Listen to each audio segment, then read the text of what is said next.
In today's video, I'm going to teach you how to join a Microsoft Teams meeting. This guide is designed to be clear and straightforward, ensuring you can quickly and confidently connect to any meeting, even if you don't have a direct link.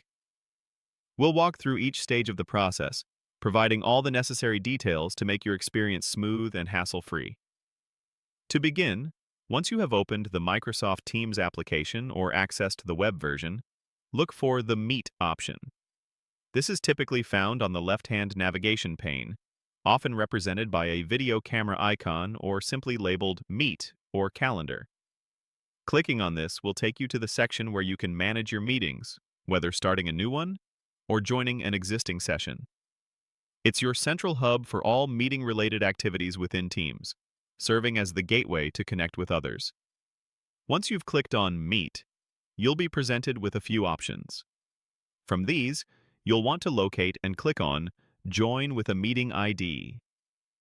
This particular option is incredibly useful when you haven't received a direct meeting link, perhaps through an email or a calendar invite.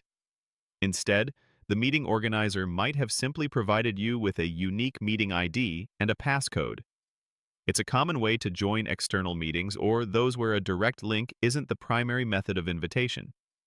This ensures that you can still participate without any issues, as long as you have those key pieces of information. After selecting Join with a Meeting ID, a new window or fields will appear, prompting you to enter the necessary details. This is where you will type in the specific meeting ID that was provided to you by the meeting organizer. This ID is a unique numerical or alphanumeric sequence that identifies the particular meeting you wish to join. Immediately following that, you will also need to input the corresponding passcode. The passcode acts as an additional layer of security, ensuring that only invited participants can access the meeting.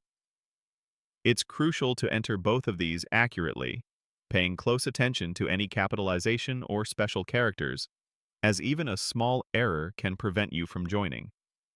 Double-check your entries before proceeding to ensure they match the information you received. Finally, with the meeting ID and passcode correctly entered into their respective fields, the last step is to click on the Join Meeting button. This button will typically become active once all the required information has been provided. After clicking it, Microsoft Teams will attempt to connect you to the meeting. Depending on the meeting settings, you might be placed in a virtual waiting room until the organizer admits you, or you might join directly. Before fully entering, you'll often be given a chance to check your audio and video settings, allowing you to mute your microphone or turn off your camera if you wish to join discreetly. And just like that, you'll be connected and ready to participate in your Microsoft Teams meeting.